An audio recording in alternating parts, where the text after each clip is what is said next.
Welcome, everyone. Previously, we explored how the Great Qiang Rebellion began, born from years of mistreatment and tension along the western frontier. Both the Han Empire and the rebels faltered in the early stages, but it was the Qiang who gained the upper hand.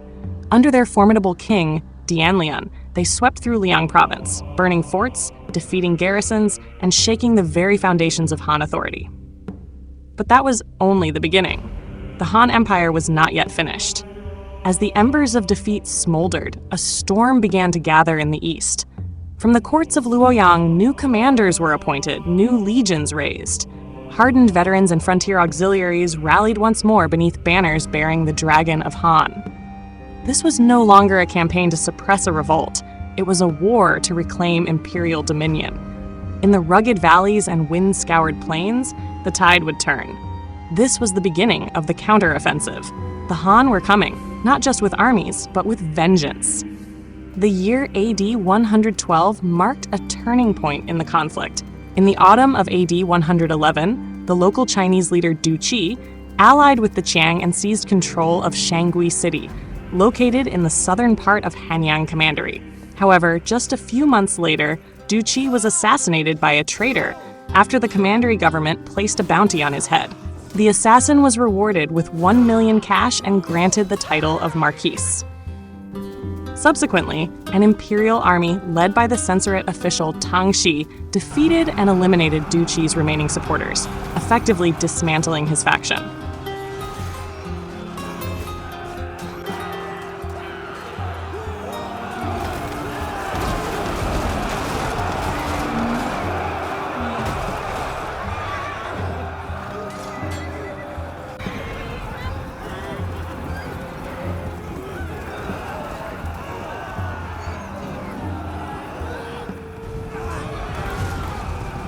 Shortly thereafter, Dianlian died at his headquarters in Lingzhou. His son, Lianchang, who was too young to assume full leadership, was guided by the regent Langmo. At the same time, the renegade Du Jigong, brother of Du Qi, who had fled north following the defeat in Hanyang and established a base at Deng Zhi near Lingzhou, held a third position in the rebel leadership triumvirate. However, none of these figures matched Dianlian's ability or the authority he had commanded, leading to a gradual weakening of the rebel alliance. In AD 113, Protector Ho Ba and the Commandant of Cavalry, Ma Xian, operating from Wuwei, launched a determined campaign to retake Jincheng. By the following year, AD 114, they had succeeded in regaining partial control over the entire commandery. This momentum, combined with earlier victories in Hanyang, effectively split the rebel-controlled territory into two isolated regions. Ma Xian then led raids against rebel positions on the eastern bank of the Yellow River in Anding, seizing an estimated 20,000 horses, camels, cattle, and sheep. For the herding Qiang population, this was a devastating blow. The captured livestock was distributed as rewards to non-Chinese allies who had joined the imperial cause. Although the Qiang did not cease their attacks, they now encountered well-matched resistance from Han forces and their allies. The tide began to shift as they were pushed back across Henne, Hanyang, and Hanzhong. Yet victory remained elusive. The inspector of Liang province suffered a serious defeat in his attempt to retake Lintao in Longxi. And so, despite some progress, the war endured. Its outcome still uncertain, as neither side gained the upper hand. In AD 114, Ho Ba died, and his position as protector was succeeded by Pang Can. Although Pang Can had previously advocated for abandoning the territory, he now committed himself to restoring Han authority in the region. His approach differed from that of his predecessors, as he aimed to reconcile with the Qiang and demonstrate the government's good intentions. Early in his tenure, he achieved a notable success by persuading the chieftain Hao Duo to surrender, along with 7,000 followers. Hao Duo was rewarded with the title of Marquis, and the headquarters of the Protectorate was moved back to Lianju in Jincheng. The Han court now launched a major offensive aimed at the rebel capital, but the campaign ended in failure. Pang Can led a combined force of 7,000 Qiang auxiliaries and local militia, while a second column of 8,000 levies drawn from Zuopingyi, Yufufeng, Anding, and Beatty advanced from the east. Before the two forces could unite, Pangcan was intercepted and defeated by Jigong. Although the Eastern Column succeeded in capturing the fortress at Dingxi, disagreements among the commanders led to indecision. As a result, the force was caught in an ambush and suffered severe losses, with nearly half of their men killed.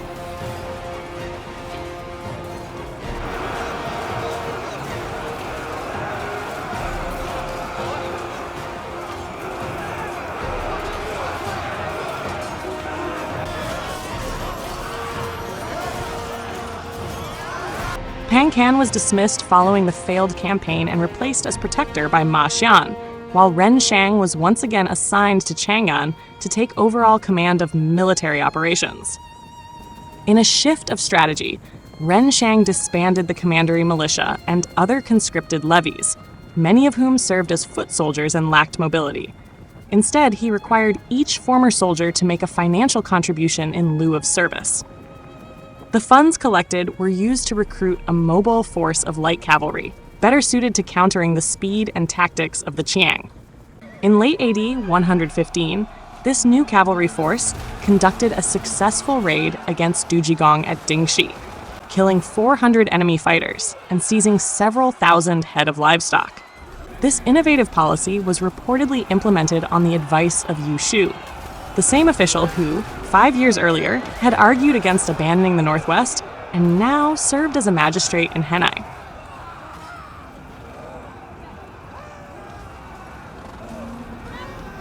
Ren Shang also fortified his position by establishing a network of strongholds in the northern part of Zuopingyi Commandery, securing the Wei River Valley. Throughout AD 116, he launched additional raids against Dingxi, gradually weakening the rebels. Meanwhile, territories east of the Yellow River in what is now Shanxi were brought back under imperial control, and the region's irrigation systems were restored, improving stability and agriculture. The southern Xiongnu in Shihe also renewed their loyalty to the Han court. In the summer, General Deng Zhi, cousin of the Empress Dowager and commander on the Liao frontier, led a cavalry force of 10,000, including Xiongnu allies, to strike at the Qiang leader Lianchang in Lingzhou.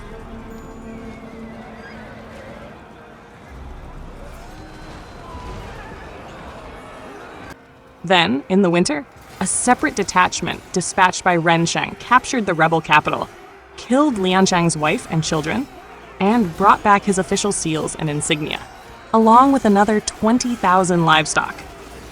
These blows dealt a significant setback to the Qiang and demonstrated the growing effectiveness of the Han military response. At the same time, Han officials continued their efforts to weaken the rebel alliance by encouraging defections, surrenders, and targeted assassinations of key leaders, just as they had done with Du Qi in AD 112. In AD 117, Ren Shang arranged for the deaths of both Du Jigong and Lianchang, who were killed by members of their own factions. In return, these traitors were rewarded with prestigious titles. One was named Marquis who smashes the Qiang, and another was declared King of the Qiang, demonstrating how the government used status and privilege to divide its enemies. Later that year, in the winter, Ren Shang led a final campaign against Langmo, the last major Qiang leader.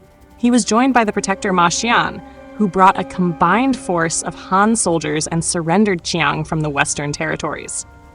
Together, they confronted Langmo at Fuping, the former capital of Beidi, located near modern Qingyang in Gansu. The battle ended in a decisive Han victory. About 500 Qiang fighters were killed, over 100,000 livestock, cattle, horses, asses, and camels were captured, and around 1,000 people, likely Chinese captives taken in earlier raids, were freed. This marked the collapse of the Qiang Rebellion's leadership and the effective end of large-scale resistance.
The victory at Fuping effectively marked the end of organized resistance from the Qiang rebels.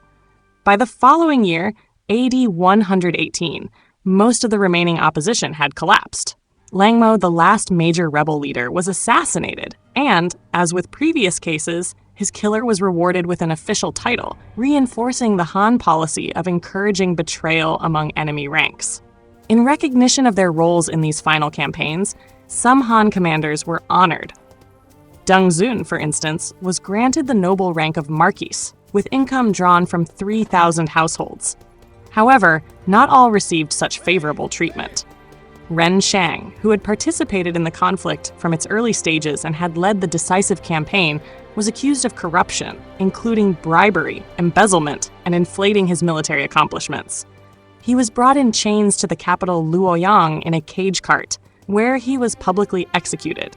His properties were seized by the state, illustrating the harsh consequences faced by officials who lost favor, regardless of past service.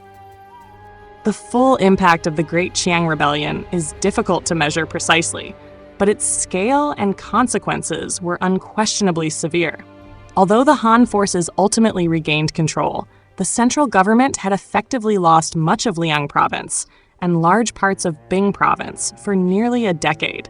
Even territories closer to the heart of the empire, including the capital regions of Chang'an and Luoyang, as well as the western part of the North China Plain, faced frequent raids or the threat of attack. The human cost was enormous. Thousands were killed, and many more were forced to abandon their homes, either out of fear or as a result of government-ordered relocations. As a result, large areas of farmland were left desolate, and the countryside in many regions fell into ruin. Financially, the war was a massive burden. The government spent over $24 billion in cash, but the long-term economic damage went even further. Many displaced people never returned to their land, which was often taken over by non-Chinese herders, altering the demographic and economic character of the frontier. Perhaps one of the most revealing outcomes was the exposure of military weakness. The early failures under Deng Zhi highlighted the serious limitations of the later Han militia system. These conscripted troops, drawn from the inner provinces, had little training in warfare or coordinated movement. While they were suitable for dealing with small rebellions or local unrest, they proved ineffective against a prolonged and large-scale frontier conflict.